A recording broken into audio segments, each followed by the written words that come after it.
Ten seconds remaining. 5 seconds remaining. Radiant team, pick.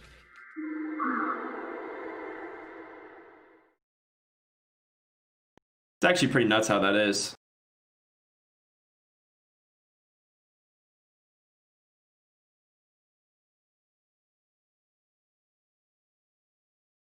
Ten seconds remaining.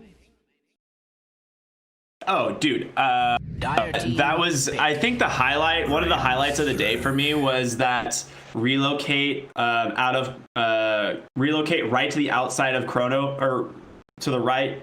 Yeah, and then to a new Chrono. Does that make sense? Like, it was a relocate out of a bad, I think it was out of RP, wasn't it? It was relocate out of RP, and then Void came in with a Chrono within like half a second in Chrono 3. Is that what it was? It was a crazy play. One of the like best highlights of the day for sure. Pick. Mars. Yep. Gosh, I love this hero.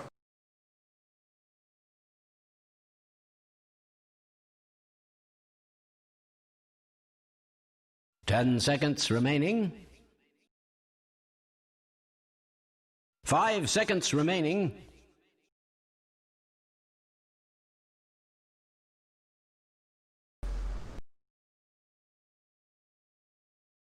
Yeah, we ran like Mars with Puck the other day because you can just like spear out a coil, right?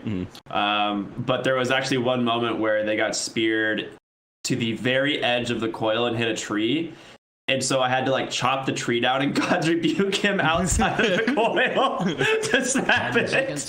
I was like, yeah, that ability moves people slightly still, right? It just like moved him 3 pixels and the coil snapped. And I was like, nice. Very cool. Min-maxing your stun durations, I see. Pin him to the tree first. All part of Recky's master plan. 100% intentional. This guy, I know exactly what I'm doing. Even though I went like 1-8 that game, it's fine.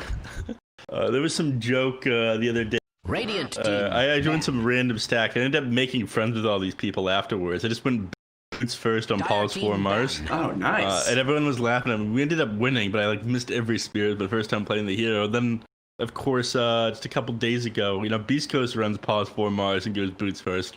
So I just posted that to everyone who was in that game originally. You're like, hey, by the way, guys. Ban. I'm an innovator. I am the innovator, yes. Yeah, I am the innovator of losing lanes on Mars. It's he was the first hero I played after coming back into ranked Dota from like 14 months off or something. And proud of you. Oh boy, did not go well. I wouldn't recommend. Remaining.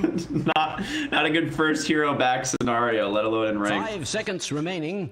I always say to people, if you want to be able to cast Dota, talk to the angry Twitch chat. You need to play regularly. It just makes you so much better at lane matchups, at understanding the game mechanics and what's changed. It's very easy to forget if you're not regularly keeping up with the game. Yeah, exactly. My only way of keeping up with the game is like casting, 4 to 5 days a week. That's my only way of. I mean, that will do it, but there's just certain mechanical things that you need to play the game to really feel out. Yeah, absolutely. Absolutely. Radiant team. Yo, what do you think we're gonna see for a new hero at the end of November, right? Because we get that new hero. It's an excellent question. I've got absolutely no idea what hasn't been added yet. There are so many unique heroes in Dota 2, and it feels like every hero is pickable. There's nobody who's really better than somebody else in every situation. Remaining. How do you balance a game like that? I mean, it's impossible, right? It is like balancing. Radiant team, pick. You can't. It's literally the most impossible game in the world to balance because it's so complicated and every tiny little thing matters. But they do a dang good job at it. I'll say that much. 15 years to get to this point. Yeah, seriously. I mean, longer than that. Dota 1 was around for what, 8 or 9 years before Dota 2. Yeah, but I wouldn't say Dota 1 was very well balanced. 5 seconds. I mean, we all remember Gambler when Gambler was in the game. Oh, they're bringing back Gambler? No. Gambler was never coming to Dota 2. That hero was so dumb. That hero was so dumb. What's wrong? Don't like gambling?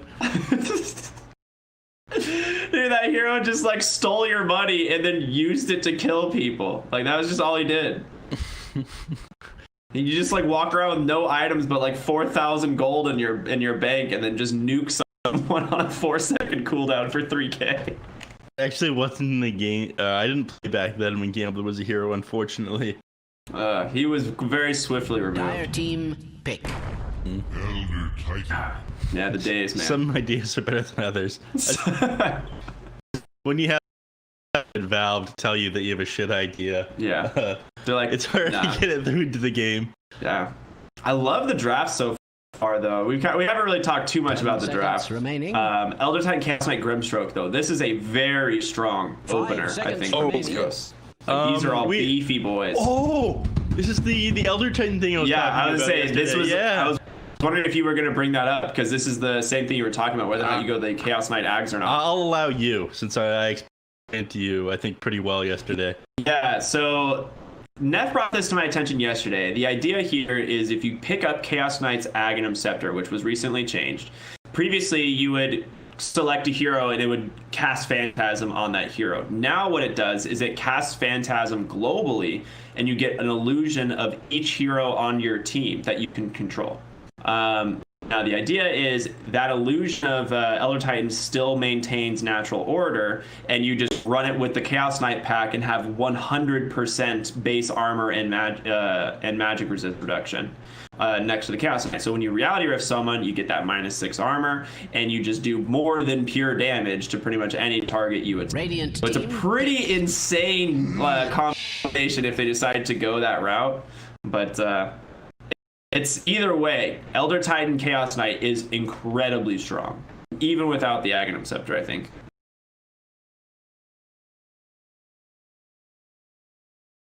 Ten seconds remaining. 5 seconds remaining.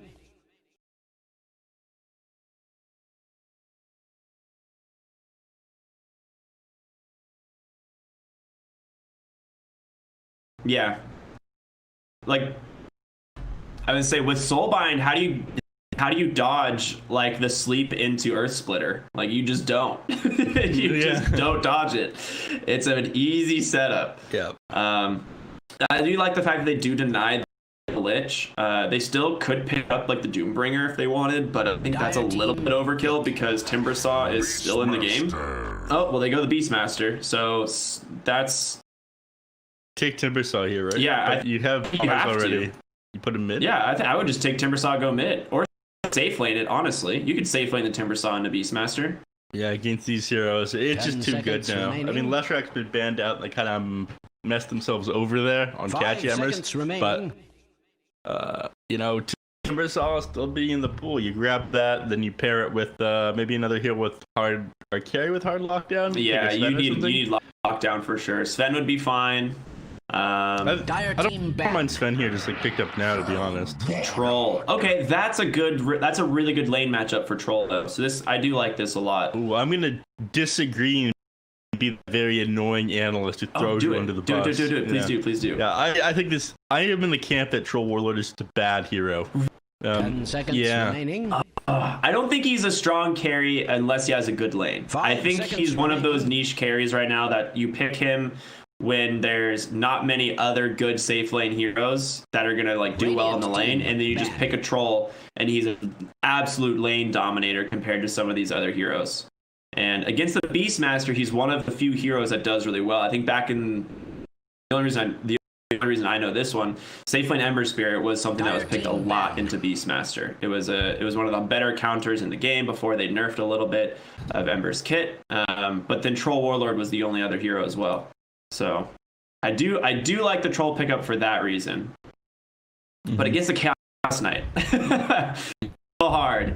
So he's a little 10 hard. seconds remaining. Yes, he is the blind to fall back on, but you know, once MKB is completed, not much of an 5 issue. seconds And remaining. I feel as if like the blind isn't anything near to worry about is the Heaven's Halberd against Troll Warlord. When you have this many heroes, this many strength heroes, Elder Titan, Chaos Knight, Beastmaster, all of hell. They're more than happy to be picking up Heaven's Halberds. Absolutely. Radiant team back. Such a good, and then you just kind of sit in front of a hero, you've disabled yourself, you've worse than disabled yourself because you're automatically walking towards people and you're standing in front of them.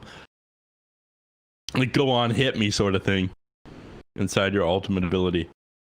Ooh, I'm liking the catJAMMERS. Yeah.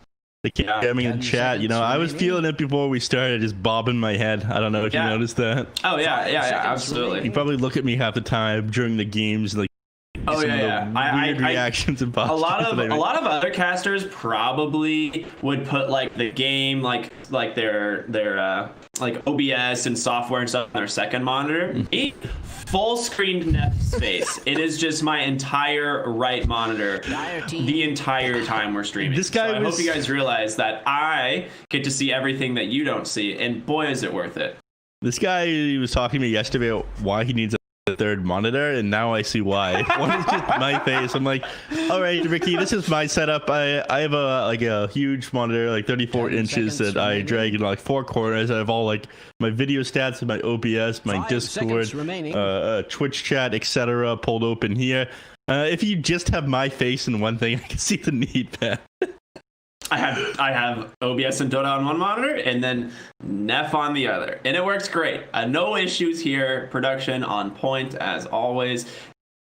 It's good stuff. Team pick. Ooh. Okay, that's a good pick. I like that a lot. It is amazing against melee heroes. They really get messed up by the root, especially Chaos Knight. You know, you can't really reality. You have to get on top of people with that one. It's great to sit in front of towers and just spam your Firestorm to stop heroes. You got your Chonky Boy that stops pushes. 5 seconds remaining. This is good. I mean, Firestorm is just incredibly value here too, because they needed some form of D-push, and he does it really well. I don't like that at all. I say that every hero in Dota is pickable, and all of them kind of fill a different niche, but you know, like Pudge and Shadow Fiend, they feel kind of awful. So I was gonna say catJAMMERS have been running Underlord mid in pubs. Like Ryle has. Oh yeah, he's run this before. Yeah, there's a lot of NA people who are running the Underlord in the mid lane, and I will say I've done this a lot actually. Underlord is one of the heroes that I actually really enjoy playing in the mid lane occasionally. You just get super farmed, and there's no real counter to him unless you like are Monkey King or something. Like, you just sit there with the wave, deny with your aura. There's not much you can do to counter it. Shadow Fiend actually pretty decent because you have a good amount of magic nukes, but yeah, this is a fantastic Underlord. So I like the option of putting him in the mid lane and then just farming up, getting tons of levels, and just snowballing into these other lanes. Yeah, well, if you put it that way, you know, Underlord needs the waves to meet and kind of sit there for a moment for his Firestorm to be able to nuke them down. And Shadow Fiend, you know, he drops, was it 2 Shadow Raises? 2 Shadow Raises at level 3 and 4, I think. Yeah, and then the creep wave will just push into his tower at that point, and won't be sitting under the wave. And then Bryle's going to be a very sad Underlord who doesn't get any last hits. Yeah. All right, this will be really cool. I like this. You know, it's gonna be. I still really like Beastcoast's draft. At the end of the day, I mean, this CK like Elder Titan, they have double. The thing that's interesting about Beastmaster Roar is it does break Soulbind if you roar 2 Soulbinded targets, because unless they're like in the exact same direction as you, it actually just pushes them so far away it snaps the tether. So it's kind of like a weird scenario there, but there is a way to maintain both. Interesting. Yeah, if the other team messes with you, then you can't get out. One there. I think it's really weird that like 4 staff became the counter to leash, even though it's not how it worked before, and then 4 staff really also doesn't work against Soulbind. Some still odd mechanics in Dota. Yeah. So when you roar the Soulbind target, for instance, like say if like the hero, if Beastmaster was say roaring, we'll just use Troll and Io as an example, and Beastmaster is like in the center of the 2 heroes. Yep. What? The Eye of Scotty was guarded by Apparently, I pinged a tip. If he roars from the center, it'll roar in both directions simultaneously, and Troll will shoot one way, Moon Meander would shoot the other, and it would snap the soulbind. But if you're facing the same direction as both of the targets, they'll just both get pushed back. So you do have to be careful to not try and snap the soulbind as Beastmaster.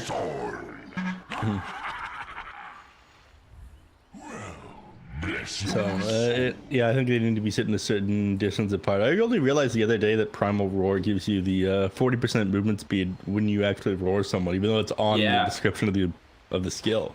It's like, what? Does it really work like that? Yeah, it was kind of like something that's just never been in the like base part of the tooltip. It's in the description, so a lot of people don't realize it. But it makes a lot of sense because when you think about it, like you roar someone and you always felt like you just zoom up to the unit with like all of your creeps and stuff too. Yeah. But yeah, it's a 40% movement speed buff. Like you just basically haste to the unit you roar and kill them. Yep. You hit all of your boys. Yeah, we're good to go. Oh. Gotta turn that off. Brial wants to plant his mid ward. No one's gonna try and counter it with their own ward, so. Sick'em. I'll be creeping while you are sleeping.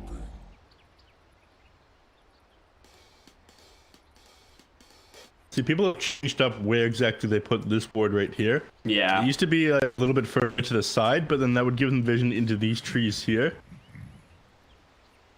Wait, no, I have it backwards. I have it backwards. Yeah.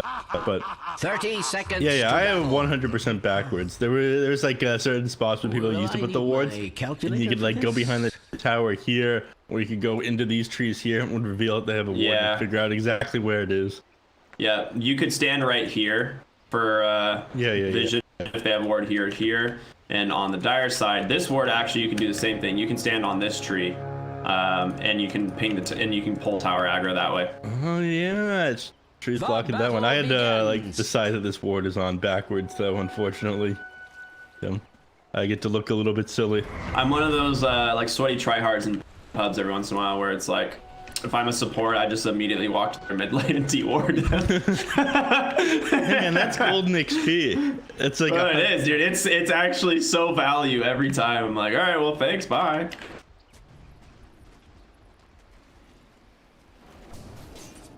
Shadow Fiend, yeah, level 25 Shadow Fiend player versus the Brial. You know, what level is he now on the other one? He's only bronze tier, so he's playing a little bit in the pubs and not that much. Yeah. Now we are seeing the Atchfiora one, which makes sense to me. The idea is just get as many last hits and denies as possible, so he doesn't get the Necromastery rolling. He did go raise though, which I think is pretty much standard right on Shadow Fiend level 1. Yeah, the idea is that you just don't have the base damage order to get the last hit, so you might as well get last hit to the first wave by using Shadow Raise. Has been slain. I love it. A moment of silence. Jerry missing a courier kill. First Jerry of the day. First Jerry of the day. God, that man. He just can't get his life together. He tries, man. He puts in the work, but something's off with him. He just can't figure it out. Shout out to Observer Jerry. Prowl doing great in the mid lane so far. That being said, Shadow Fiend's not doing bad. Like, he's managed to pull up 6 CS against an Underlord, not an easy task. He only has 1 deny. Yep. I mean, it's harder for Shadow Fiend, I think, the first couple of levels now, just because of how they changed Necromastery around. Yeah. It's scaled better as you go on, but again, in the early laning, 1 damage per Necromastery point, and that's going to be the case up until you hit level 4, where it's back where it used to be. Yeah, Necromastery, I really do like the rework on it. I think it is so much better because previously we were like, oh, I died? Well, now I have to go farm 30 stacks of Necromastery to be useful again. Yeah. Instead of just getting, 10 creep kills. It makes a lot of sense what they did. So, again, the biggest issues with it before were the fact that, yes, you're like a lane dominator, but your first early levels, you needed to fall back on to do well, and that's, exactly how it is now still. Yep. Yeah, Chris Luck doing a really good job at kind of trying to bully out Bryle as much as possible. Bryle's almost got his bottle. Shadow Fiend already has his delivered, but he did go for a like casual bracer plus quelling blade. So obviously Bryle's gonna come out a little bit later. Bottom lane looks like it's going pretty decent for the Chaos Knight. 15 and 4, and Mars only has 8. Yeah, I mean you have huge base damage on the Chaos Knight, and that helps him a bit. He just went the 4 Iron Branches and Quelling Blade to start his game. I've been seeing this. I've seen this is not the first time I've seen this. Not necessarily on Chaos Knight, but just more general are going for this just massive base stats from Iron Branch and some tangos and regen, or tangos and Quelling Blade, and that's their starting items. Well, if it works, it works. That's what I say. It is 4 all stats for 200 gold. That is pretty good. That is pretty good. And you end up just selling or eating two of them, most likely. Yep. You don't lose tons of going it. You'll just using the inventory slots more efficiently. You know, if you have them open, you might as well. Guess it went 2 points in God's Rebuke because he's struggling to CS here. Yeah, I see that being the case against the Chaos Knight. They don't have kill potential. Like typically you'd want to level the spear if you threaten the Sage Planer, but I don't know how in the world you threaten Chaos Knight right now. Ooh, a rotation. Chris Luck ticking down. Nice fairy fire, but he has a regen bottle. One more auto attack. You're kidding me. Chris Luck turns it, but Bryle finds the return kill. That's a big win for Chris Luck overall, though. At least getting that first blood. Yeah. He ran the numbers, you know how it is, and of course, just with the 3 points in Shadow Wraith right now and have the Necromastery around, it's not hard to fill your souls back up again. Yeah, he's such an unfortunate death though because he had that regen rune. Radiant's middle tower. And Bryle gets so little experience there. He's now a full level up on the Shadow Fiends. So despite Chris Luck getting that, first blood, he's actually still a pretty decent amount behind Bryle. Let's see it. Bryle, he rotates at 5 minutes. This is a master of the mid lane, everybody. Rotates after killing this creep camp, stacks the camp, fills up his bottle with the bounty rune. He can clear this out later, probably at 7 minutes into the game, and get his neutral item with it. My God, this man is good. Take notes. Dude, Bryle's actually an incredible mid laner. I mean, it should not be underestimated on his role. He's an incredibly strong North American mid player. Even though he's playing this kind of funny, underlord mid, he's still got his shit back together on mid here. again. Lich is here. Ow, he wants to find the man. They do have Frost Shield, but they're not going to go for it. They do force a TP out of 2. IO comes mid, and Grimstroke cancels his. Chris Luck's got a pretty big brain himself. He opted to go Windlace Boots of Speed because the #1 thing that he's worried about is getting run down by Bryle and Lich and whatnot. So. Yep. Ooh, there's a nice stack there on that hard camp. Chris Luck's level 3 raise. You can't go for that. You gotta go right up onto the high ground where the Shadow Fiend is, and boy, a nice Inkswell sets up a triple raise for Chris Luck. Oh baby, and that bounty rune was still there in the bottle. Beautiful positioning there by Schofield. The man gets it done. Yep. I was like, you can see Chris Luck. He was like hesitating. He's like, I really want to raise this hard camp. I really want to raise this hard camp. And I had to cancel it 3 times. He's like, I guess I'll kill this hero instead. No creeps until you finish your heroes. Nice CS there by Bryle. Yeah. Let's touch base on the other. Well, I was about to say there's a fight happening bottom. Kazu, if he gets this spear back on Stinger, he's in a lot of trouble, but he's just a little bit too fast with that spirit. So, yeah, touch base briefly on these other things. Troll Warlord, he's now doing quite well for himself.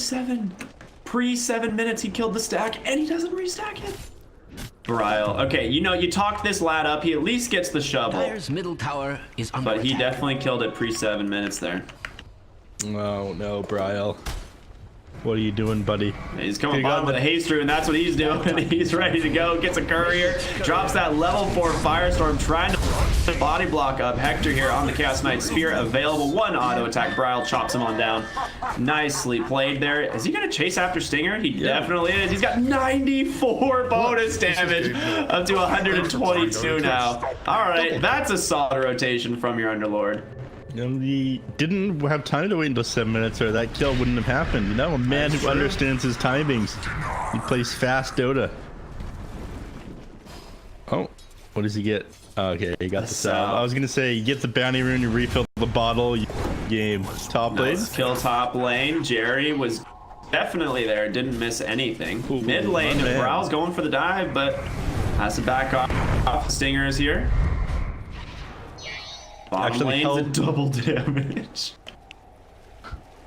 All right, the IO Underlord seemed pretty legit actually at this point in the game. Radiant's top tower is under attack. Yeah.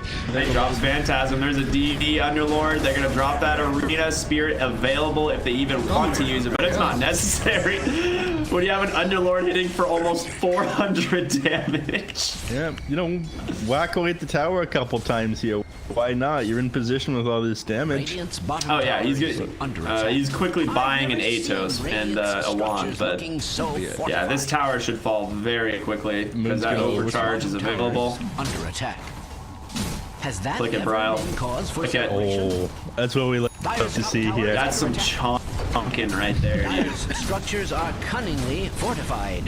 And there it goes, just like that. Tower's 100 to 0 in top lane. Rift, right? Yeah. They just go immediately top lane, defend the tier 1 tower, and now this Beastmaster doesn't really offer that threat to this tower anymore. Underlord, I mean, he's pretty much the king of defending towers. Radiant's structures. You see the hawk back here. Is it? It's inside the tower. It is inside tower range, but it's on the other side of that one tree, I guess. Yeah, that's a lot of gold. It's 60, I think. Yeah, 60 gold, 60 experience to my knowledge. You'd love to have that as a support, but you know, here you are on Brile. This is one of the reasons behind the Underlord pick instead of the Timbersaw. He is very good at sitting in front of the towers, spamming out his Firestorm and stopping a Beastmaster push. I have no reason to lie about such They do get the Hawk on the right side, but now they do have vision here. Brile, I don't think he's really too afraid. They have Yules actually on Chris Luck, which is pretty scary. If he gets a really good ultimate, which he can't in time, I don't think. He's able to walk away a little bit. 1 raise, 2 raise, the 3rd, they got him. Kazu is here though, trying to make a connection, but he is just slightly too slow thanks to that boar. All right, that's the Yules reveal from Chris Luck, and honestly a fantastic rotation from him. Dire's top tower is under attack. This Brile, like spending all this time around the map or on top and whatnot, did allow Aoi to get a bit of XP under his belt as he sat mid. 6 yet, and he's forced to make the trek for the bounty. He's not level 6 yet, but you know, once he is, I think they'll start trying to take fights again. You're just gonna do so much work with the Chain Frost underneath, like the Beastmaster boar. He's gonna have to micro those away from him. The Chaos Knight when he uses Phantasm. The Chain Frost is just such a big threat this game. Yeah. Oh, there's just a faded brooch bottom. You're kidding me. Oh. Wait. Was that the Dyers? It was the Dyers, but it was just sitting there? No, that's how he's down. There's no way he gives that up. He says, you know what? It was theirs to begin with, but it was just sitting on the hard camp. Wow. The Faded Brooch, I think, is unanimously agreed upon to be the best tier 1 item in the game. Yeah. Probably the best jungle item in the game because of how good it is, right? Best jungle. Yeah. Yeah. I mean, for how, I mean, in retrospect, in comparison, right, to you know, tier 2 versus other tier 2, tier 3 versus other tier 3, there's not one item that's just like so good as compared to that. Nice Arena top lane. They managed to catch the Grimstroke, relocate, and the Underlord. Underlord ends up canceling the Dark Rift, but a nice rotation coming out from catJAMMERS. They're protecting Kezu underneath the tower. Moonmander's going to bring him back mid. Oh, wait. What? Oh, I guess relocate was already... Oh, it was Lich that TP. Io was already up there. Yep. My bad. Ooh, Brile gonna grab that Arcane Rune. Now Chris Luck might be in some trouble. Chain Frost coming through. It's just a slow for right now, but there's going to be that Sinister Gaze. Nice Grimstroke ult, but the Chaos Bolt hits Moon Meander instead, and now Lich able to stand his ground. They're gonna be able to drop a nice Firestormer as well. Moon's gonna go back on over to Owie on this Lich. Storm Fate does connect. Lich still pretty tanky though, he's out. Brow's gonna keep chasing after the ET, a nice Reality Rift, but holding him inside that Pit of Malice. Couple more auto attacks, Brown needs to run. He gets dropped by Hector's Chaos Knight. Just too much damage came out from those Phantasm Illusions. HFN, he's like, fine, I guess I'll show up. I'm here, guys. I'm ready to play. That was a surprising amount of damage there from Chaos Knight. I think he got several crits off on Bryle there. He's a little bit lucky. He doesn't have much as far as items go. I mean, he's just got the hit of Midas and the power treads. This guy plays so greedy on every hero. He really does. Midas Chaos Knight is pretty good, right? The attack speed is insanely value on Chaos Knight, whereas some other heroes of Midas is not that value. But he's one that takes really good use of it. Tower is being attacked like nobody's business. Sven, for example, for some reason Hector continues to go Midas on Sven, and I don't really like it that much. I think Mask of Madness is just like the better Midas on Sven, right? Yeah. But Phantasm having a super low cooldown, they do 100% of your damage. So basically just an identical copy of your Chaos Knight's hero, which is why we see, you know, he just sat that on the Underlord the entire fight and does a lot of damage. These 4 points in Chaos Strike ends up adding up quite fast. Yep. Look at him just use Phantasm to farm. What a lad. Yeah, that's pretty much how it goes now. You just run it down a lane and farm some creeps. Oh, Kezu stopped it from getting that CS. I saw that too. HFN does have his Battle Fury. We saw that already in the last engagement, but he's getting close to that Sandra Yasha. To say, Radiant's middle tower is under attack. Kezu gets a DD, bottled up. Nice, nice, nice. But Stinger, I wanted to talk about what happened in the last fight. I got completely distracted by some of these other things. It looked like they wasted the Chain Frost on the Lich, just throwing it out into Chris Luck at the very start. It actually forced Elder Titan to walk away instead of throwing out a stomp immediately. So yeah, I would say Stinger had to juke all the way back to this medium camp, right? Mm-hmm. Otherwise it would live. So what looked like a very stupid and dumb Chain Frost was actually a very high IQ Chain Frost by Outward. Yeah. Speaking of not Chain Frost, but Sinister Gaze and just ganks in general, ooh, he commits the roar for this. That bonus move speed might be enough to get Whisper out of here. It is. You know, we mentioned it earlier, and it actually came into fruition. Now, Stinger, however, not going to be as lucky as Kezu pops that DD rune, picks him off with that Spear Arena. Now on the high ground, there is going to be Hector farming up some Ancients. Kyle's going to finish those off himself, though, and head back to the mid lane. Death is expected to travel swiftly. No, the Cardis are here. This is a man who knows his timings. Doesn't want to give the enemy any damage on this tier 1 mid. In fact, he's shoving out the lane for himself. Yep. And with, honestly, Kezu and Brawl, I think they could do a decent chunk of damage, but it is kind of scary to push into the Radiant tier 1 right now. Shadow Fiend does have that Yules, which is just so much damage if he can get a nice initiation. And they're pretty much content letting the Troll Warlord farm right now. I mean, he's got the Yasha completed after this Battle Fury. Looking for new items. To finish that Sandra Yasha eventually. Io has that Mech Underlord. Okay, he's going back for a Hooded Defiance. I was expecting him to go for an early pipe this game. Stomp off the mark does hold Kezu in place. Bryle's not really hitting the Atos Pit of Malice combination right.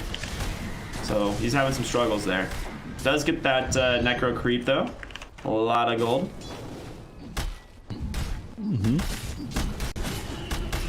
The cost of some damage, but you're forced to back up even though you want to play aggressive right now. I think a lot of this is just due to the Elder Titan. You have to worry about these stomps. Oh, Arena backside. I mean, that's the blink reveal coming in from Kezu, and they're looking for the Beastmaster, holding him. His HFN just chews him on down.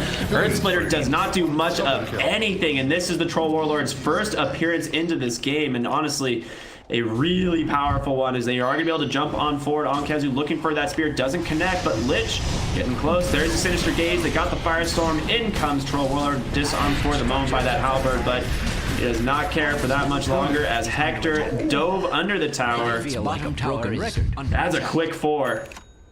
Yeah. Yeah, overcharge Wisp with Troll Warlord is very strong. It is. You heal up incredibly fast, and you get those stacks of fervor going maxed out before the overcharge ends. So you just ripping away at heroes. I loved how Bryle rotated to the mid lane immediately after they went bottom. They're not going to be able to bring him down. Here's too big. Committing the roar, the BKB, Requiem, like they're throwing everything, but he's still so tanky. He popped that Hood of Defiance. It looks like he is finally going to get brought down by Chris Luck, but that BKB is expired. Kezu just gets chomped down by that Whisper army. Chris Luck ends up getting the double kill, and now they need to back on the side of catJAMMERS, and that's likely going to be their tier 1 mid tower. Oh. I was just about to praise how good Bryle's rotation is. Before the KSN even went down, Bryle TP'd to the mid lane just as he was falling in order to defend it from Chris Luck, so they couldn't get anything out of that. But, you know, now they have 2 kills under their belt, and they managed to go to Roshan. Yeah, I mean, they know that they're in there, but... Beastmaster, right? Yep. They just can't do anything here. They don't have Chain Frost available for another couple of seconds, but actually they do have it now, but they're not in time. Yeah, no way. They need Mars as well as Underlord to be like at the pit already, but it's just not there. Underlord does rift back into the mid lane. Looks like they do want to take this fight as fast as possible. He does have an Inkswell up for the time being. Nice stomp comes out there from Stinger, but can't delay that one. Now they're going to try and find a return to tier 1 mid tower. I think, honestly, Beastcoast is okay with that, considering what they just got out of the last engagement. Yeah, it was such a sick recovery by Beastcoast there. I mean, getting the Bryle and grabbing the mid, and they think, you know what, while we're here, they've got 2 heroes dead. Why not move into Roche Pit? We got the heroes for this game, right? Yeah. There we go. Very quick decision making. Radiant's bottom tower is under attack. Has that ever been cause for celebration? Oh, dang. The Holy Locket. I forgot that item is even a thing. On which hero? Wisp? Yeah, Wisp is buying it. I mean, it makes sense. It's one of the only good items to... It's one of the only heroes that you can build Holy Locket on and not feel bad. Yeah, there's a couple that are actually pretty funny, like Abaddon. If you get Abaddon, like his Miscoil talents and then his Aghanim Scepter, I think for every 500 damage you heal like 450 or something. Have you seen IO Abaddon? It's really good. I have. I'm not sure if I was casting with you those days, actually. I think Zoomers were running it. Did they? On running it? Yeah, it was core IO support Abaddon. It was like 1 position IO 5 Abaddon, right? Yeah, it went awful. They got destroyed. Oh no, I've seen it do so well. Because you miscoil the IO and you take 0 damage on Abaddon. You just keep running at them.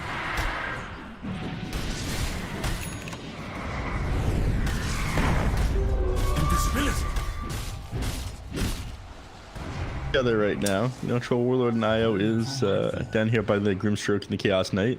Yeah, nice rotation here from Beastcoast though, because it actually cuts off their ability to go back for those bounty runs.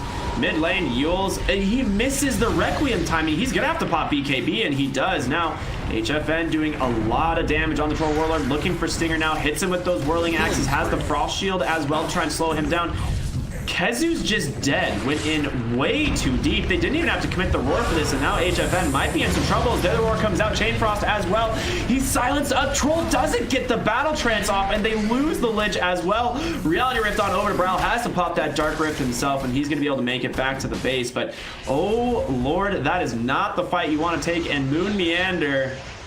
You got no creeps to go to, sir. Chris Luck gonna finish that off with 1 more raise. Ends up being a 4 for null with a buyback. Yeah, and they still have the Aegis available as well.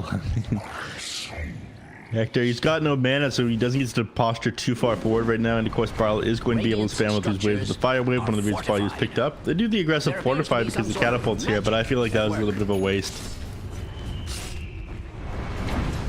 Radiant doesn't even, or sorry, Dire doesn't even bother using the defensive fortify. They just let the catapult do a little bit of damage, but yeah, Bryle gets them off of his tower. Beastcoast though, they're feeling very happy after that last fight. I think they ended up winning. They went up like almost 5k gold there. Yeah, that was huge success for them. 5k XP at 4,000 gold after you consider they were farming up the map afterwards. So this troll, I mean, he's really farmed, but it doesn't feel you know, as impactful as we saw in that first fight, right, where he was so far ahead. But now you have a Shadow Fiend who's pretty much neck and neck. Chaos Knight has started to catch up, as expected with any Hector hero. And just always finds a way. I guess that's why he loves building the Midas so much. He goes, you know what, no matter how bad my early game gets, or if I start to fall off, I'll just catch back up with this item. But we've seen how big this guy gets later on. He loves building these HP items on the hero. In fact, he's got BKB queued up, he's got Heart queued up, and I think this is probably gonna go Silver Edge.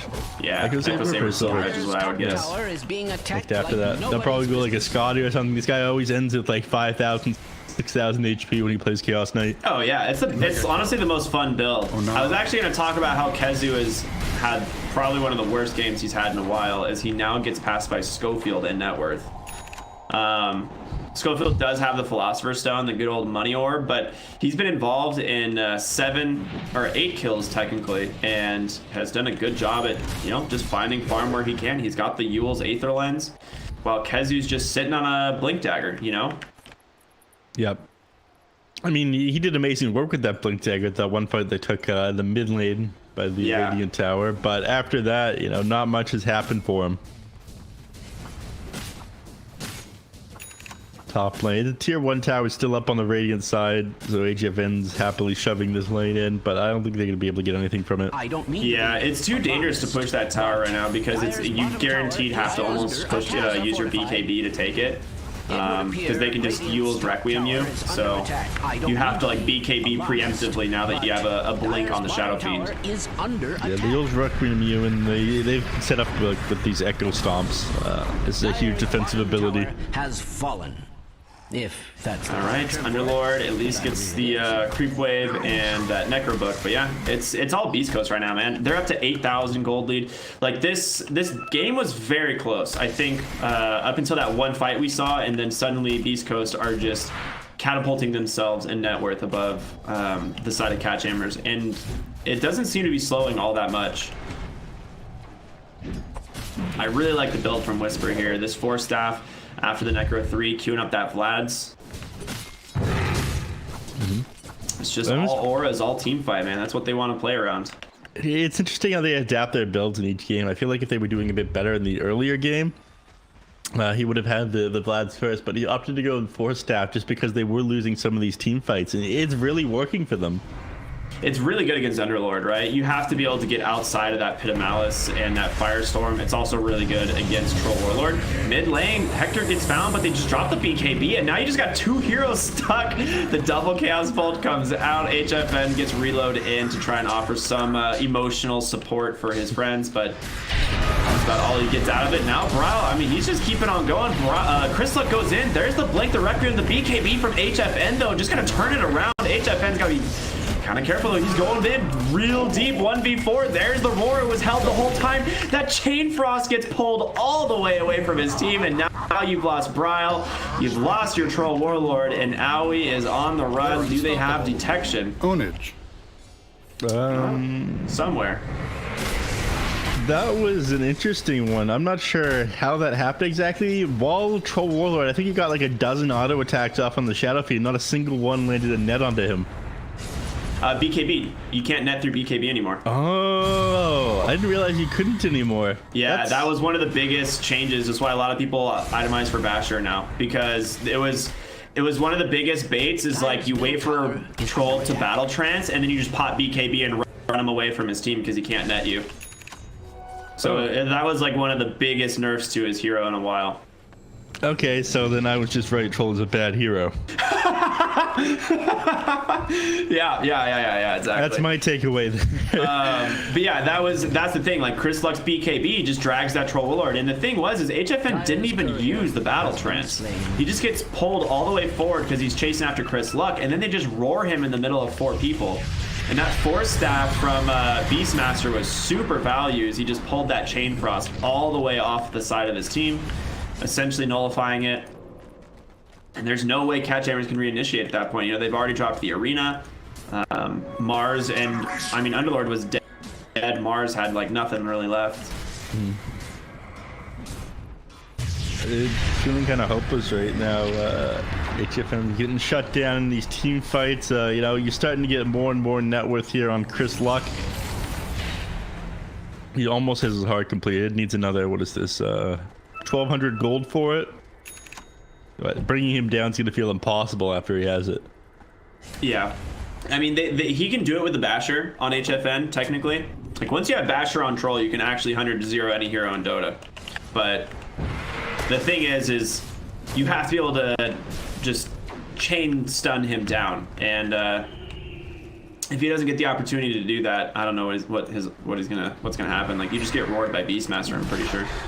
Yep. You need a lot of stats resistance to be able to deal with that. I mean, he's a BKB. He's on the Yasha, but Kazu, nice arena. This isn't a good Roche attempt, but here come the double roars, and her splitter gonna swing on through as well. Mars will get dropped immediately. HFN just stands his ground, takes down 2, pops the battle trance, but he just gets Yules. He didn't have BKB still available. There's the Requiem. He's just turning back and forth, blown up by Chris Luck on that Shadow Fiend. He's gonna get himself a double kill as Blinks to the high ground, finishes off the Lich.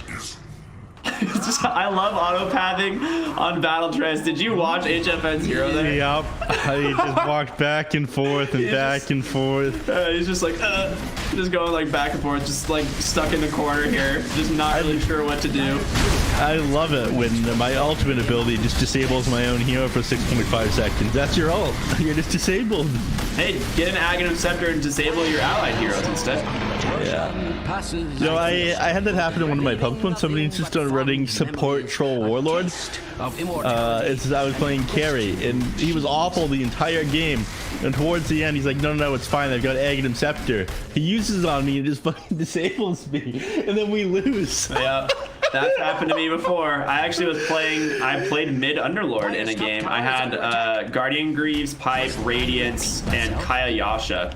Sanj Kaya, the worst item in Dota that's never been built in history or whatever. I like walked into a fight and he just battle tranced me and I'm like trying to cast spells and just die and I was like, what happened? And he's like, oh, I have Axe. Yeah, it was good, cool. Right? Smile. Very cool. Thanks. Actual unintentional griefing. I just like couldn't cast spells, couldn't control my hero. I'm just like walking into the enemy hero by myself, just die. Dire's courier has been Aghanim's Troll, man, that needs to be reworked for sure. I think it was terrible. It's like bottom 3 Ags in the game, I think. What would you say the others are?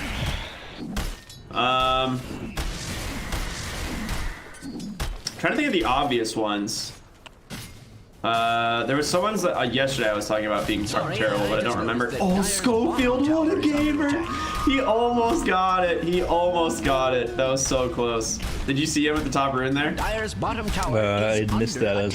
He like Yules the troll who was like standing on the rune, ran down to try and pick up the bounty and blink out, but the IO barely beat him to it. I don't mean to be alarmist. Nice fun moon. Dire's bottom structures are fortified. Attack. They are looking. It feels like Moon's gonna have such a difficult time keeping his troll warrior alive. He's got the holy block that he can amp the healing that he's providing. He's got the mechanism. Brile mid lane in trouble again. Earth Splitter pulls him back. Boom. Chris Luck now godlike. Yeah, I mean, Brile had a really good start to the game, but hasn't really picked up much of anything. Underlord is one of those heroes who you don't. Okay, bye, bottom barracks. Jeez, calm down, Whisper. Hector just already taken tier 3, ranged, gone, about to be the melee. Yeah, but they know they can't do anything about this, you know, especially with Brile dead. They just need to accept that their towers are dying here. They actually just call it. You have a 4,400 HP Chaos Knight on your high ground and no Underlord. What do you do about this? It's all just came down to, you know, you had an amazing start of the game on Beastcoast. I feel like that one team fight that they lost, and then they ended up getting the tier 1 tower.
Radiant team pick.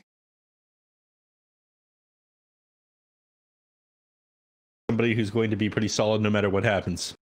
I'm really interested into this first phase Lifestealer ban. That is. I was going to say, this is not something I have seen, I think, remaining. All tournaments or in the recent months. 5 seconds remaining. So I'm not sure what the idea is here. I guess it is very good against the Enchantress, so it's one of those things where you should probably just remove it from the game, because Enchantress wants to really just bully out that safe lane hero or the safe lane support, or you can run it fine, but either way, it's like the Lifestealer open wounds just makes it impossible. What a great response. Yeah, I love that. You know, you have no armor on the Enchantress, your HP cap is very low. If you get on top of them and then you start hitting them with a tag team, they're just dead. There's nothing that can be done. We'll see what they respond to that with Beastcoast here. You know, the Lifestealer ban, as you said, didn't make a whole lot of sense to me. I don't think it's a particularly strong hero. 5 seconds I just think that it's pretty good against the Enchantress. So with that taken out of the pool, they'll probably go for a lot of magic damage, right? That's what I would assume. I'm trying to think like what like safe lane carry is like hard countered by Lifestealer, but I can't think of one. I guess they respond with the Leshrac, which there's the magic damage you speak of. Mm-hmm. So they'll probably be running that on either Chris Luck or Table. They play this on a couple of players here, so they don't necessarily need to lock it into anybody just yet. They have a couple of options here. But the Leshrac pickup was probably planned, given the fact that they banned the Lifestealer. So we'll see if they take something like a Juggernaut in response to this. That would get them out of a lot of what Leshrac causes. But you do have to still worry about some heavy physical damage from the Diabolic Edict. Yeah, absolutely. I would just like a good hero that lanes well with Tusk at this point. Just someone that can find kills very easily, really take advantage of the tag team. Probably ranged. Oh, well, there you go. There's one of them. Doesn't have to be a lane partner there, but a fantastic combination with the Invoker. And of course, it does very well against the Lifestealer as well. It's defensive hero. You just defend tower by throwing out the EMP. Leshrac, suddenly all of his potential to fight is completely gone. So 5 seconds I do like the Invoker picked up here. That is a Brile specialty as well. Yeah. That's true. It is something he runs a lot. And now, if you're Beastcoast, you pretty much have to ban out heroes like Faceless Void. Heroes like Legion Commander and Axe become way scarier. You may have to opt in for like a really hard save off of your 5 position if you want. Radiant team. If you're not going to run the Enchantress in the 5. So it does make the draft a little bit scarier for Beastcoast for sure. Ban out the Clockwork. I'm surprised that they didn't take like the Juggernaut and whatnot out here. I would assume it'd be like their first order of business. 10 seconds remaining. Because having the sustain against the Leshrac, having the spin to get away, both seems amazing. 5 seconds remaining. Yeah, I was just wondering about that too. The Juggernaut to me is something that I'd likely see banned. They banned a Rikamaru. Okay. That makes sense. You did want to stop heroes that could get onto the back line on the Invoker. You probably want to take out a PA or something like that. I'm not sure if it's that much of a priority with the Magnus banned out, but we'll see. Beastcoast. Looking at the heroes, you know, I'm trying to read their brains right here. It's hard to get a team of this caliber, though. I mean, you're trying to out Gigabrain Owie? Like, come on. It's not happening. Yeah, that's true. Axe banned out now. Yeah, there's the Axe ban.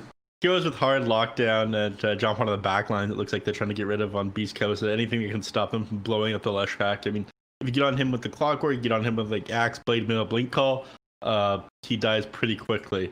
So well, Axe Cataclysm is one of those lineups that's just so difficult to deal with. That's what I was saying earlier. It's like the Axe, Faceless Void, Legion Commander type heroes are going to make this draft very difficult for Beastcoast. So they, like I said, they probably have to invest into a save or just try and remove some of them. And I really do agree with you. The Axe call onto Leshrac with Blade Mail is already really difficult to deal with. And if you happen to get a Cataclysm Invoker on top of it, it's very scary. Take out the TA here. It's another Chris Luck hero, so it means I think they're going to run the Leshrac somewhere else at this point. It's a Chris Luck hero. It's also a really hard counter to the Invoker mid. 10 seconds remaining. It's one of those heroes that just stomps on Invoker no matter 5 what. seconds remaining. And gets so much space. And there's the Face's Void Ban. Yeah, there we go. Makes a lot of sense to me. Ricky, you don't even need me here, my man. You're too good. I've watched a lot of Zoomers Dota with the Invoker. Let's just say that much. It's definitely something that the NA Dota loves to run. 5 seconds remaining. This next ban, I wouldn't like to see a Night Stalker against the Invoker in the Tusk. I feel like that would completely destroy them. I sometimes see a Night Stalker played against the Tusk. The snowball save just isn't there anymore because you have to walk into them. And of course, with the Crippling Fear there, you're just not able to get that off anymore. Crippling Fear is such an amazing ability. It really is, man. It's the only one of its kind, right? Yep. There's no other silence like it. It's just so strong. I mean, it's the same way as it follows you, so it's different from a lot of these other things. That's what I'm saying. It centers on your hero, whereas like other AoE silences, you can cast them, but there's nothing that like follows your hero and just silences everything around you. They go with the Beastmaster ban. Very strong hero from last game, actually, that they would remove it. He did a lot of work, got early Necro 3, the 4 staff, honestly, that itemization to the Vlads was so sick. 10 seconds remaining. Maybe they take Night Stalker for themselves here. I mean, it's decent against Leshrac. You just run at him and pick up a Blade Mail. Or you blink onto him and it'll allow the setup for Tusk with that slow. I wouldn't hate it here. Dire team. Which one? Night Stalker. It takes Snapfire, though. All right. You love to see it. Snapfire is a lot of fun. Some amazing cookies come out every so often and pull up in the spit out. It's so fun, man. It's such a fun ability. You just giggle every time you see it. They respond with the Nyx Assassin. Not much to say about that. It's really good this game against Invoker as well. So I really like this pickup.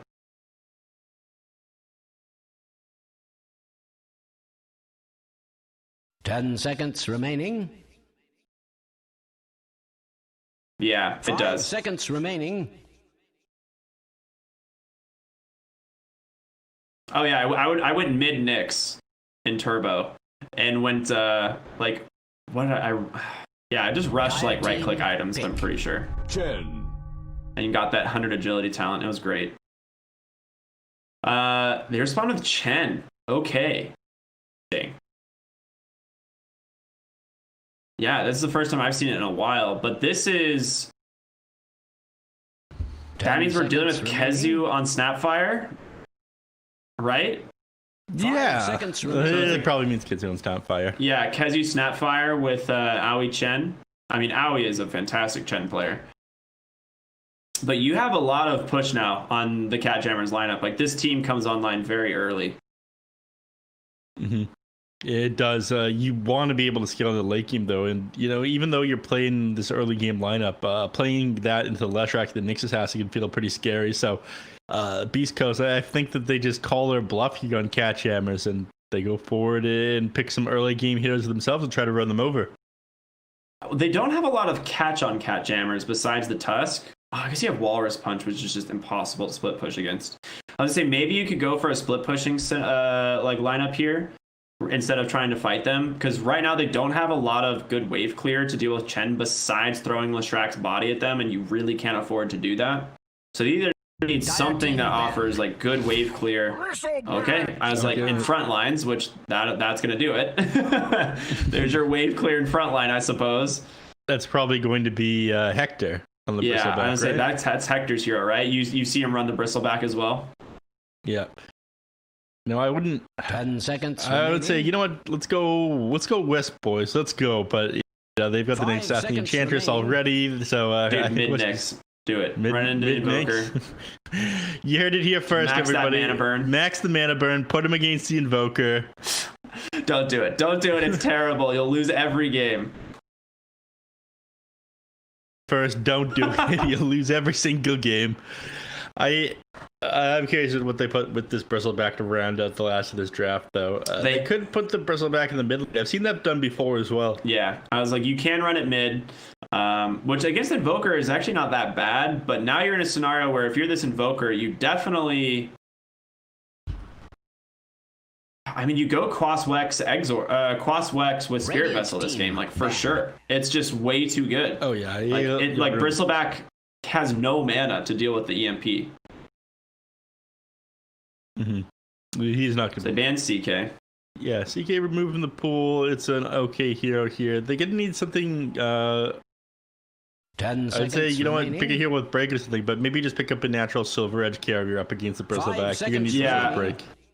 I think like opting for like a Viper or something is too all in on trying to counter the Bristleback when your Invoker kind of already does it with just Quas-Wex and Spirit Vessel, and you have a lot of magic damage and stuff from these other heroes. So I think your best bet is just going for a regular hard carry who comes online relatively early that doesn't die to Leshrac, right? I think that's all you need to do. 10 seconds. And that's why they banned the Chaos Knight. He's just very, very, very tanky. 5 seconds. And Lifestealer would have been a really good pick. Get rid of Drow. That would have been... Yeah, that would have been the pick. Drow would have been so good. The silence is amazing in this game. They have nothing to get on top of a Drow Ranger. Yeah. I mean, what, are you going to build Blink on Bristleback? Like, 10 seconds remaining. Wow, yeah, that was a great ban. 5 seconds remaining. I'm not crazy about Drow Ranger, but, you know, at this point in the draft, it's good. We talk about, or I see some of these drafts picked up like first phase or like a third pick Drow Ranger, and then the enemies have plenty of time to counter it out. There's just too many enemies in each Drow that, to make it good. They ban the Spectre and Laugh. There's another hero that gets on top of people, so keep it safe. Hector Abaddon. Hector Abaddon. This is something he plays all the time. Yeah, it's definitely his hero. I mean, we've seen it already this tournament. I think one of the days you weren't here, I was with Moxie. They ran Pause 1, Abaddon. I think the first game Beastcoast played. Yeah, okay, so it was Hector, right? Yeah, he played it? Yeah. Because he rushes the Radiance almost every time on this hero. Yeah. Just goes for an early Radiance and just runs around. Okay, now a break hero is incredibly value.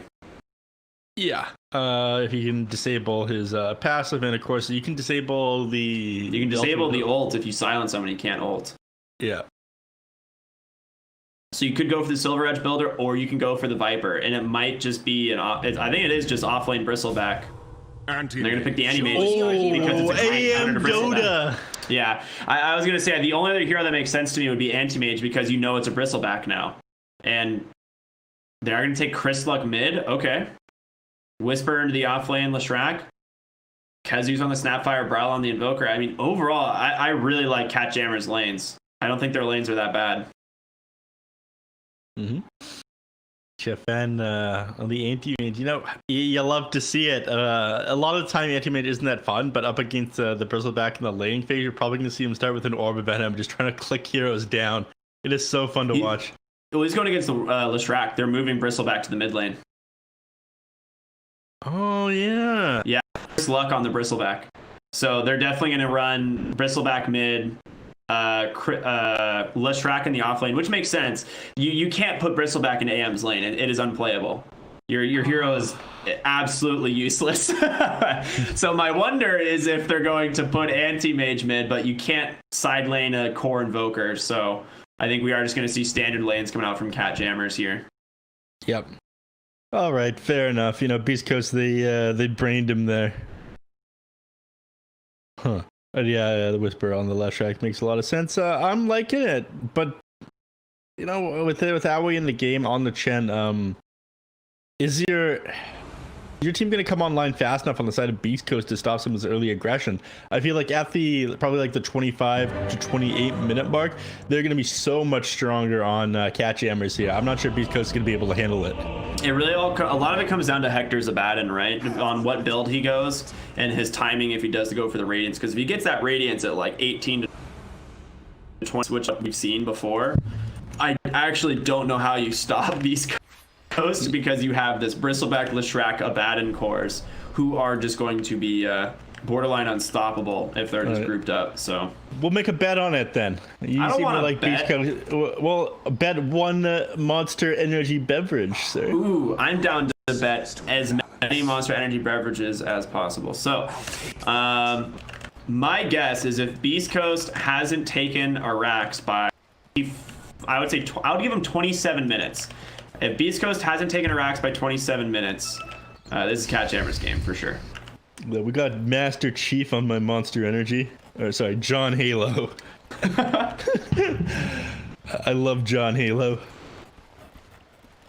This is I mean the Abaddon's a really good safe lane hero at times. He immediately queues up Phase Boots Radiance, and he is going for the 4 Iron Branch build once again with 6 tangos. This is a man who knows what he wants. This on? Yeah, Tusk with an Orb of Venom. Stinger is like in menu and pauses, and Moon Meander is busy walking right up to him with Kesu. That's not a good sign. You know the Kira's theme from JoJo Bizarre Adventure? That's what I'm feeling right now. You know, I can't say I've ever watched JoJo's, but I do know many of the memes from it. So I'm sorry, I'm not that enough, but it's like it's guys being dudes, the anime. It's guys being dudes, the anime. That's what I've been told. And I'll get to it eventually. There's other stuff I need to watch. I'll make a list for you, buddy. Thanks, man. We'll make a degenerate out of you yet. Yes. No, I feel like I've watched a good amount of stuff. It just kind of depends. I've watched a lot of the classics. However, the most classic I watched was Evangelion, and that show just makes no sense at all. No, you're watching the bad stuff. I mean, Cowboy Bebop, Hellsing, the original FMA, and Brotherhood were all like some of the first ones I ever watched. So I feel like those ones are pretty darn good. Mm-hmm. Yeah, I can just think of like you know, some.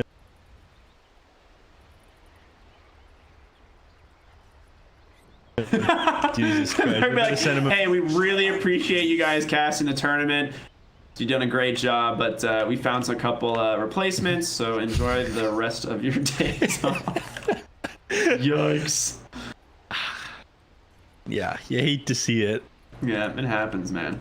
Nah, but this top lane, I'm really worried for this Enchantress's life right now. She is quick, right? Bambi has 320 move speed. Tusk with that Aura Venom, if he can get on top of her right now, could do a decent chunk of damage, but she actually might not see the Tusk with where he is, because he came up from the ramp and they have no vision over that ramp. So he might actually be invisible, and they actually don't even see Enchantress either. So they don't know she's on the other side of this tree. Yep. Oh man, this is gonna be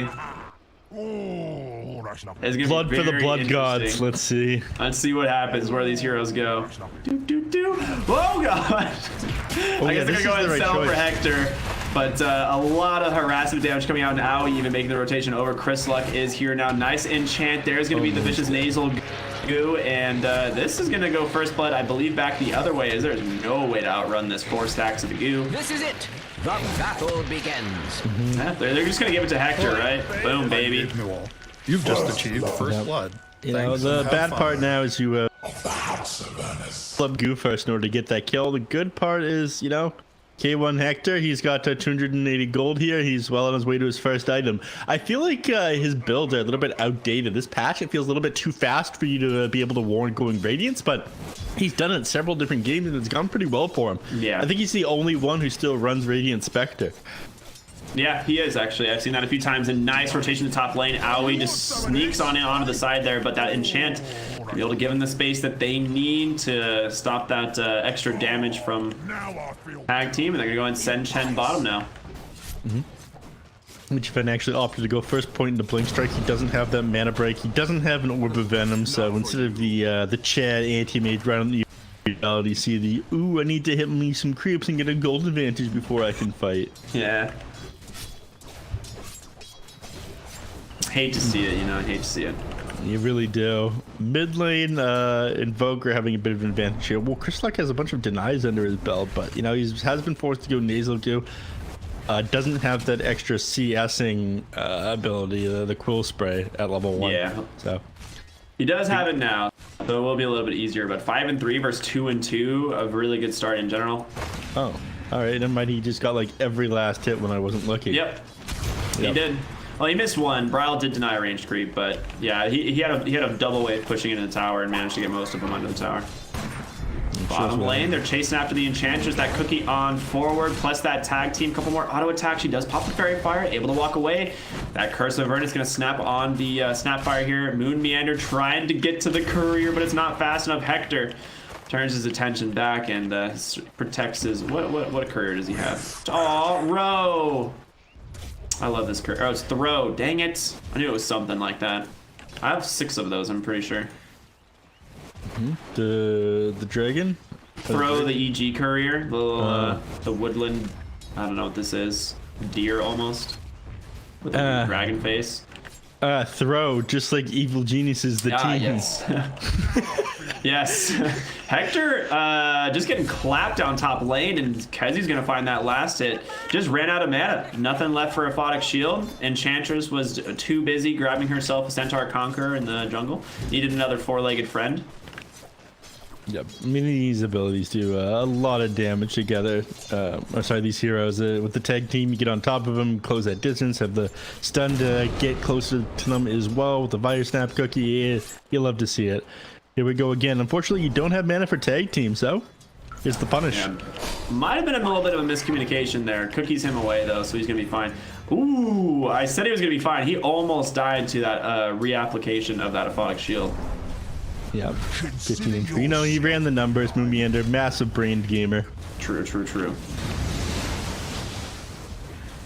But every game this tournament so far. Chris Luck underneath the tier 1 tower mid gets cold snapped and loses a lot of health here. Bryle might be able to finish this off if he has Tornado, but it is on cooldown.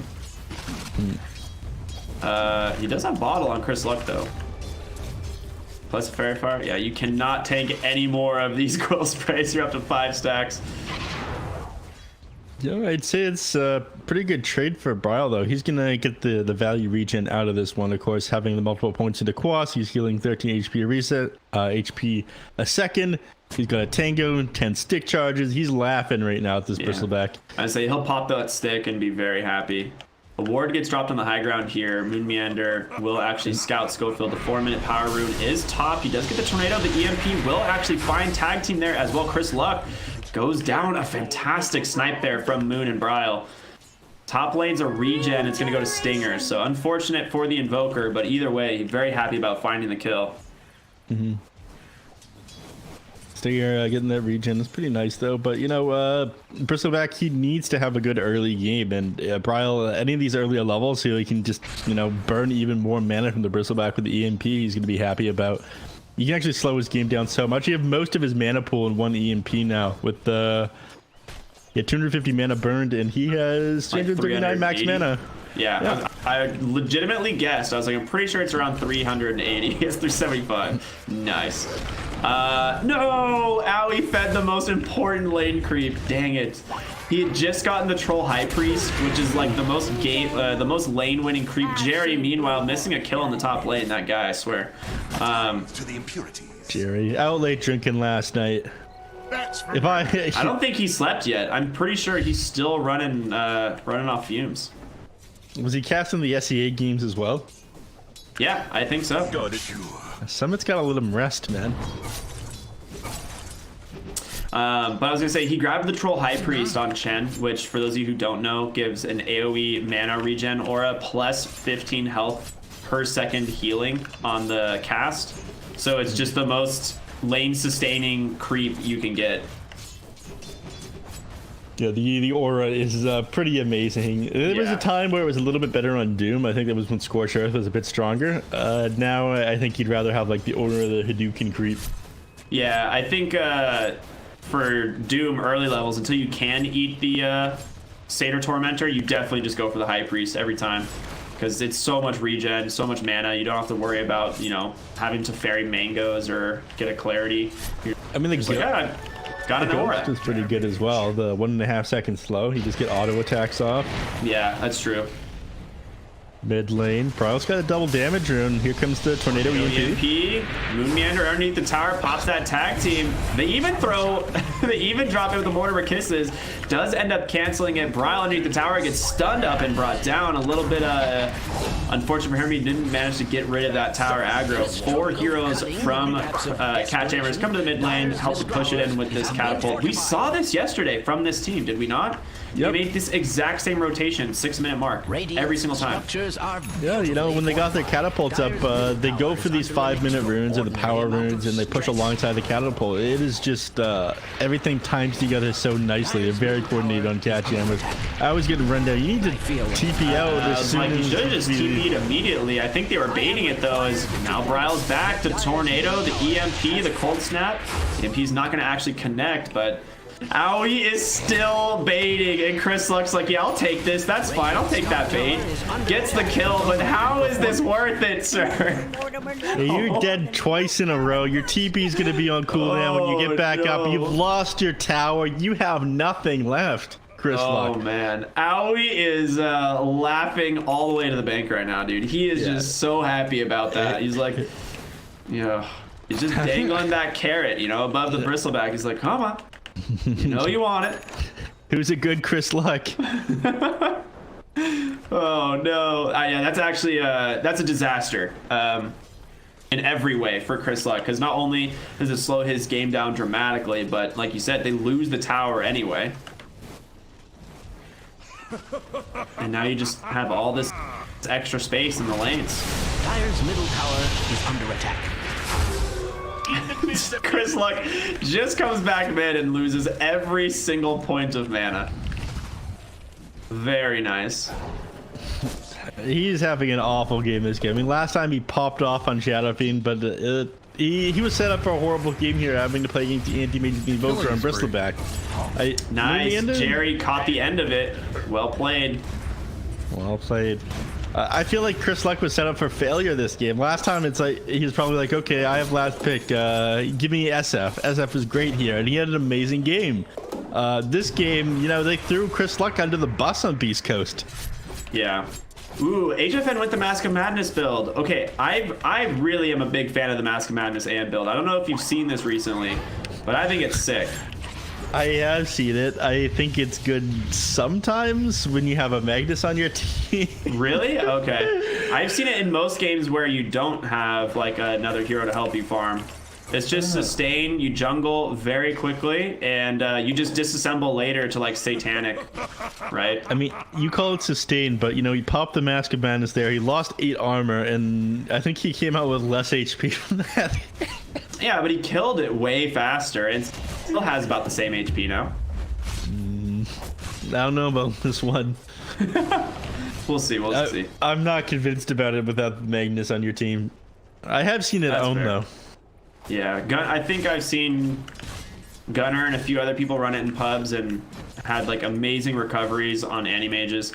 Nyx does reflect the EMP damage, but he has no mana left, and now Whisper's gonna be able to chase down Kez, who tries to cookie himself away, but the Disco Pony, quite a fast character of Dota 2, and we'll just burn him down with that Diabolical Edict. Now Whisper. Attack. And not in a good way. It's not diabolical, Ricky, it's diabolic. Come on. No. You know, it's whatever. It's pretty diabolical either way. Radiant's top tower is under just attack. advertising. Courier has been Guys, that rune just gonna TP out though. It left no little ones. Radiant's top tower is under I attack. don't think anyone gave Owie the memo here. You only get 1 cloak creep now. That's not Radiant's enough. top tower is under But no, he attack. has 2.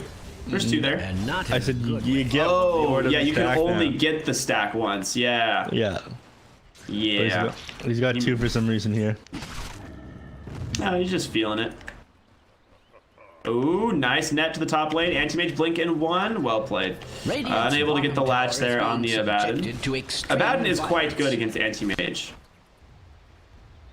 It's pretty good. I mean, you hold him down for a second, you get some auto attacks off, and then suddenly, you know, you're definitely gonna get the silence in, and you'll kill him in those 5 seconds.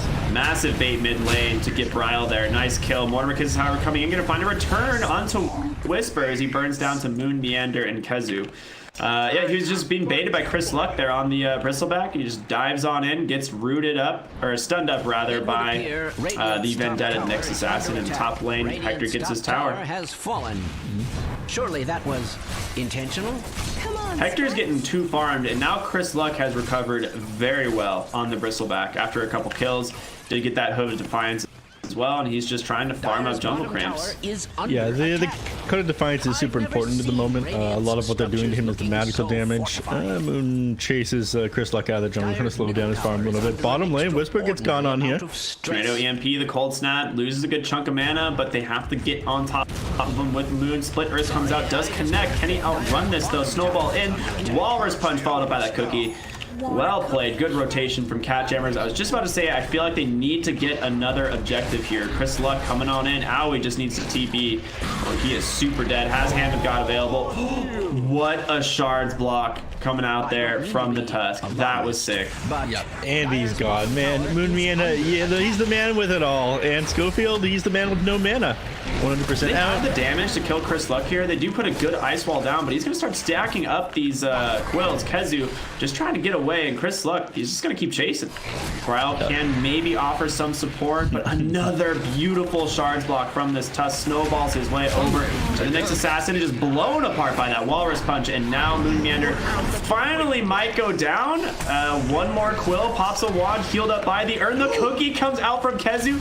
Do they have the follow-up damage slowed by the Ghost Walk? Chris Luck is living on a fraction of HP. The Mortimer Kisses, will they connect 30 HP? They do, they turn it, they get all three. catJAMMERS bait them along for so long. Beautiful team fight. So 3-0 there towards the end of that one. You know, 1,300 gold going their way, 2,000 XP, and you know what? I'll take this tower. Thank you very much. The tier 1 bottom. There's no way you defend this at this point. The bad part about all this, though, Ricky, is while this is going down, farming up on K1. This is the name of the game for him. You know, his team always makes space for him, man. He's got the Secret Relic in his backpack, only 1,100 gold away from his Radiance. And the game changes once he's got that ready. Cunningly fortified. Yeah, I'm very curious what Animage is going. I mean, he has something coming out on Courier. Just a clarity. Okay, Animage really does not have a lot of farm. Mask of Madness really isn't working out for him. Yeah, he does not have that much farm. Whisper, a nice snowball on in. They will be able to connect with that stun, but Split Earth in return. Scatterblast, in comes Anti-Mage. Doesn't even need to use the ultimate as they just have so much damage. The amplification there from Owie is just doing some work. All right, a 2-for-1. Moon Meander gives his life, but at the end of the day, not too upset about that. HFN, the nuke there from the Man of Void would have hit, Stinger there, I believe? The other hero. Would have gotten blown up. No, I'm crazy, not Stinger. The guy beside the Leshrac because he died there. Nyx Assassin? Nyx Assassin, who also died. Schofield. Schofield, I'm insane. So I think what are you talking about? He's trying to like do the bonus damage to him and get the kill onto the Leshrac himself. That would have sped up his farm a little bit because he is behind right now, and you know. Yeah, Leshrac is struggling for sure. Yeah, he went in to try and like spike Carapace, stun them up, and ended up not really connecting on anything. They do see Chris Luck, and he's in a really weird position. Rooted up, the cookie forward. Now HFN, they're gonna burn away all of his mana. The cold snap. The urn, they're going to have that Walrus Punch. Mana Void is available. They will finish him off. That's a lot of gold going the way of HFN, and removing Chris Luck from the map for another 40 seconds just in time for the bounty runes. They're going to grab... is it going to be a 2-for-2, actually? Lane. Nice set up here to go on Whisper, but he realizes something's up and he starts to back away immediately. Schofield is here and ready, though. I don't think that Moon Meander and him saw each other, but he does catch out Kezu. If he can start the... Well, backside, they will find him with the Tornado EMP, Snowball, Walrus Punch, and all. I mean, that's the kill they were going for. The Invoker just so fast, so mobile around the map with all these points in Wex, Phase Boots. Mobile heroes. I mean, I'm looking at this anti-mage right now. I'm watching. He's going back for the battlefield right now, I think. Yeah. Mid lane, Chen does have Mech and Hand of God. Not a hero you really want to die, but the Invoker and Tusk are here. Tornado, the EMP comes out, but the Radiance just got delivered on Hector. The EMP will finish off that Nyx Assassin, and now Moon needs to pretty much run for his life. They have Cookie, all the spells available to help bring down this Enchantress. There's going to be a Cookie to finish it off, and Hector, his Radiance comes out, but doesn't do much of anything in this fight. No, he needs to continue to farm for now. You know, Abaddon is a hero that doesn't need a bunch of items with his Radiance in order to fight because he has the Aphotic Shield, he has the Borrowed Time, so he's able to stay alive. But at the moment, you know, it feels like they're lacking a little bit of damage here. Leshrac needs to stand in front, and he's very susceptible to getting blown up by the Tusk, Invoker, and Anti-Mage. So Spirit Vessel, I think, completed on the Invoker. No, he's still not finishing it. He's going for a Force Staff instead. Okay. I guess it makes a little bit of sense considering Schofield misses on that Impale Tornado. EMP going to be able to catch both. EMP will finish off the Nyx. Dude, the damage, the max Wex build here from Bryle doing so much work. Ice Wall is down. Hector still chasing, but he's still by himself. Just going to try and clear up the wave. Dire's top tower is I don't know under about attack. this one. I mean, Anti-Mage isn't going to come over there, but he's taking this tier 1 in the top lane. Chris Luck will finish off Chen's creeps, it looks like. Dire's top tower is under attack. But while they pursue the team, Anti-Mage is taking his tower up here. He's going back for the Battle Fury right now. You know, well, this is me sitting here laughing at your Master Madness build. I mean, it makes sense. I mean, that's typically what you do is you go that into the Battle Fury, but Chris Luck just feeds really hard right there. He dove all the way to the tier 2 by himself, just gets blown apart by the 4 heroes of catJAMMERS. Now Stinger trapped for a little bit, but a great split earth catching the Invoker. He's pretty tanky. Deafening Blast sends him back, trying to run away. Ghost walked up. Mortimer Kisses just chewing through the health bars of this dire lineup. Now Stinger tries to come back in. HFN here has no mana for Mana Void quite yet. Looking for Whisper, pops him like a balloon, and now Bryle on the run, trying to just get some distance from Hector, and that Cookie's going to do exactly that. Hector, you are all by yourself. No ultimate left. Schofield starting to show up here, trying to find the Bryle. Nice backstab there from that Vendetta. They get 2 extra kills, and it looks like it's going to be a 3 for 3 at the end of the day. Yeah, losing Bryle there at the very end, I guess him overstaying his welcome while his Midas is off a cooldown too. This is a mistake that K1 Hector never would have made, you know? Always gets his Midas off before he dies. But I don't think in my entire life of clicking on Hector have I seen a Midas not on cooldown. he just plants those deaths around the cooldown of Midas. You know, if I gotta die, it'll be when this item isn't ready. Illusion Rune's so good on Abaddon. Yeah. Ooh, blink bottom lane, looking for Schofield. He can't pop that Spike Carapace quite yet, but he will go ahead and do it now. Has an Impale to follow if he wants, but Tusk pretty quick, has a Blink Dagger as well in 4. No Vendetta quite yet. Sunstrike, not on the mark. But there's your tag team. Impale, Snowball available, no shards. The great chase, but he will be fine. Schofield escapes just fine. Yep. At this point, Moon's gonna have to give up. Yeah, he walked forward again. I think he thought, okay, I realize now that I've been juked and I'm embarrassed. There's thousands of people watching me right now. Mid lane, Whisper. That's a great Yule setup onto Bryle, but the Gobble Up as well, just turning this around. Abaddon immediately pops that Borrowed Time, trying to just chase down Bryle, but Aoi right here still has mech available. Hector may have gone in a little bit too deep, as now no more Borrowed Time. Nice setup once again from Whisper. Yule's in the 2-man stomp. Snapfire needs to run, getting quite low. Cookies herself away. Chris Luck, just the absolute tanky man himself, doing so much work. Another snowball coming out, but Anti-Mage gets caught by Whisper once again. Kezu dove over the tower by Bristleback. It's just a disaster for catJAMMERS, falling all over the place.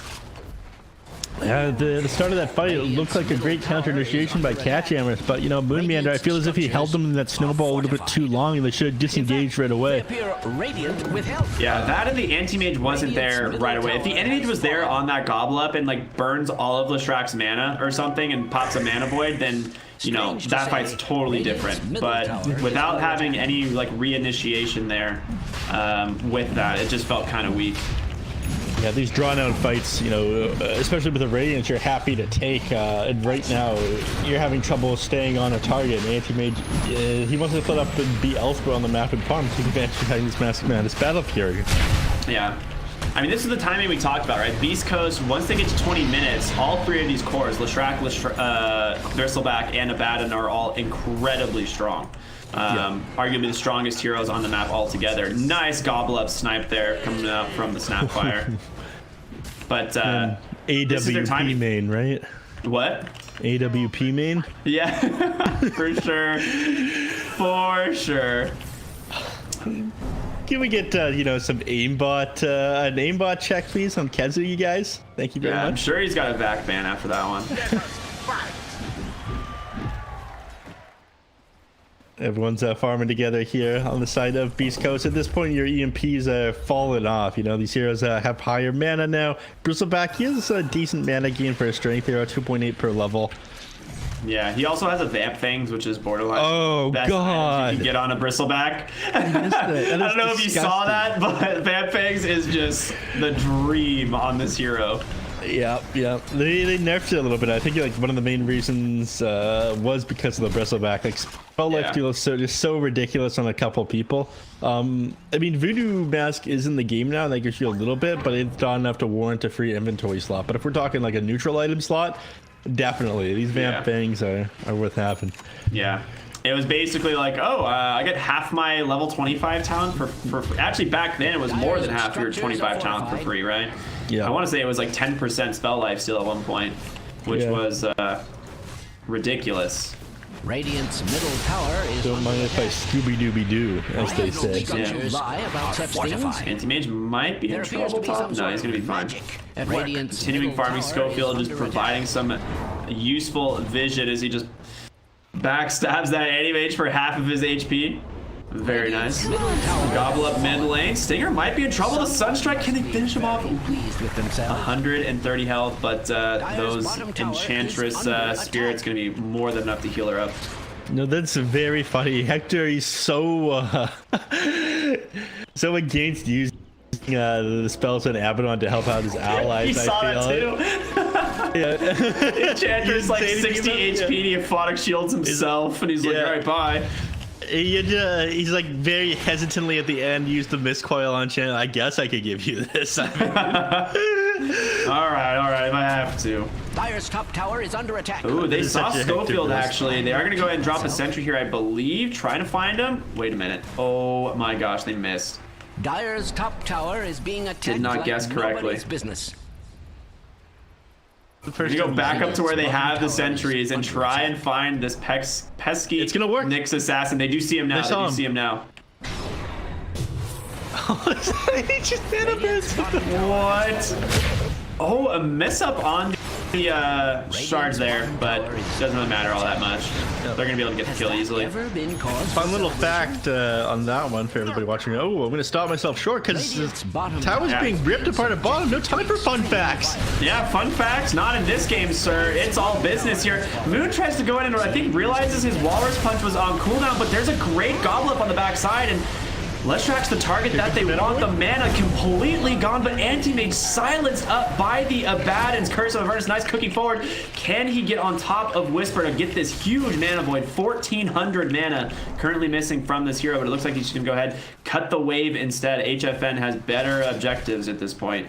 I don't know about that one. This man is trying very desperately to stay alive. It looks super rough for him for a moment there, but you know, you lost your tier 3 tower in no time at all.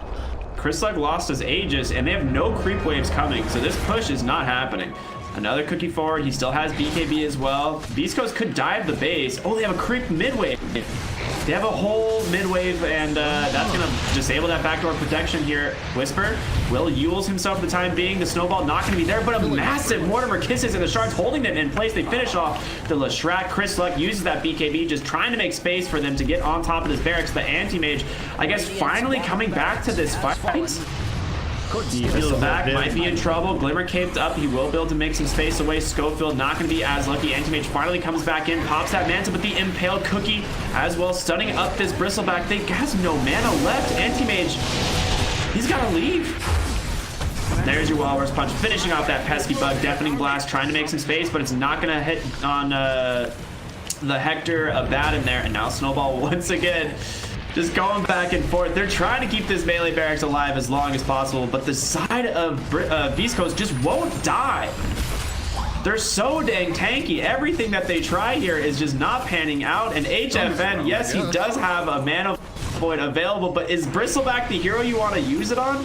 You have Borrowed Time once again on this Abad. He's going to pop that Manta Style. Goodbye, Brile. You're silenced up for the time being, and now Abad just going to continue chasing further and further into this base. Whisper's back alive, apparently, with Guardian Greaves ready to go. Got Mango's ready to feel and beat his allies, too. Probably give that to Hector here in a second. I said 27-minute racks, did I not? You did, and looks like you were right. I mean, Anti-Mage, he's having trouble even standing in these fights at the moment. Without the mana and not being able to get in and out, he is so hesitant to enter in the first place. This game is looking pretty rough for catJAMMERS. Looks like I might owe you a Monster Energy here, Ricky. Ooh, baby. I could definitely go for one of those. Hook me up, please. Yeah, this is getting pretty rough. The Anti-Mage just not strong enough to fight into the Abaddon. He has his own Manta Style now, which, for those of you who don't know, the illusions do apply Curse of Avernus. So with the Echo Saber, you pretty much just drop those illusions on anyone, and they're immediately silenced and slowed for that full 5-second duration. They also gain 100 attack speed when you're on the target, which is not okay. Yeah, it's a lot. It's a lot of damage. Yule's top lane, Whisper going to be able to set up that Split Earth, but nice Phantom dodge there from HFN. He's going to be fine.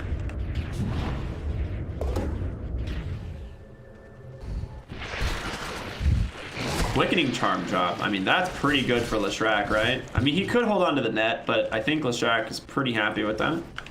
Even Abaddon, I think he's happy to hold on to the Quickening Charm. Faster Photic Shields, your Borrowed Time is off a cooldown quicker, but you have the magic resistance and whatnot with the Vamp Brace. That one is pretty good as well. Yeah, I gotta give props to Whisper's build here. These Guardian Greaves are incredibly well done. Like, this was such a good pickup this game. They have no way, like you said, to deal with the EMPs, really, and Nyx Assassin is causing such an issue for Anti-Mage. He's just walking around mana burning everywhere he sees him, and Anti-Mage without mana is very bad. Yep. And that's what really went wrong in that last fight, you know? You're just continuously burning his mana there. Anti-Mage not being able to blink, no mana void available. It's just like silencing these out of mana. Ooh.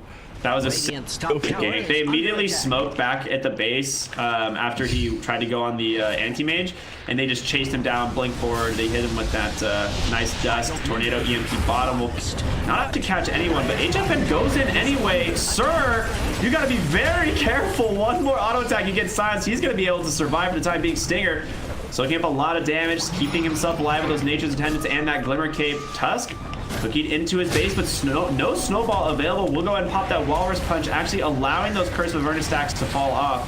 Abaddon just trying to Aphotic Shield himself, but it's not happening. Oh my gosh, Chris Luck just got shredded right there. A lot of damage coming out. Mortar Kiss, or rather Gobble Up, thrown onto the backside. Tornado will catch 2. EMP dropping once again. Will only catch Hector on the Abaddon as he uses that Borrowed Time. Another blink forward. They have Walrus Punch in 1. If they can bring down Chris Luck on this Bristle, it would be huge, but he's stuck inside, gets healed up by those Guardian Greaves. He's got 200 health, but they can't finish it off, and HFN falls in the process. Oh my gosh. Beastcoast are absolute beasts right now. They've got no buyback available now on the Anti-Mage. It feels like there's nothing they can do. This is the last tier 3, and Micah's, there's no way you defend against these. No, not without the Anti-Mage. You need that big burst damage there from that Mana Void, and it's not available. Moon Meander goes on in, trying to bring down Schofield, but it's just the heals from this Enchantress and Leshrac are just way too much. Chris Luck, for some reason, waited too long to use his BKB, but honestly, if I'm him, I buy back here and run down mid lane. Nice Gobble Up on the 4. Not in a feeding way, of course. Jesus, thank you. I guess they don't even need him. They're going to be able to get the Megas here, it looks like, anyway. Hector just so strong on this Abaddon. They might lose Kezu here as well. The Split Earth, a nice Spike Carapace to set that up. They even get, yeah, that's 4 dead. That's game. Beastcoast did it, baby. Where's my monster energy? All right, Ricky. You know, he takes a point here, and Beastcoast, they take 2 against catJAMMERS, one of the strongest teams in this tournament. There you go, Whisper. I was right. I just felt that. I was like, you know, Beastcoast gets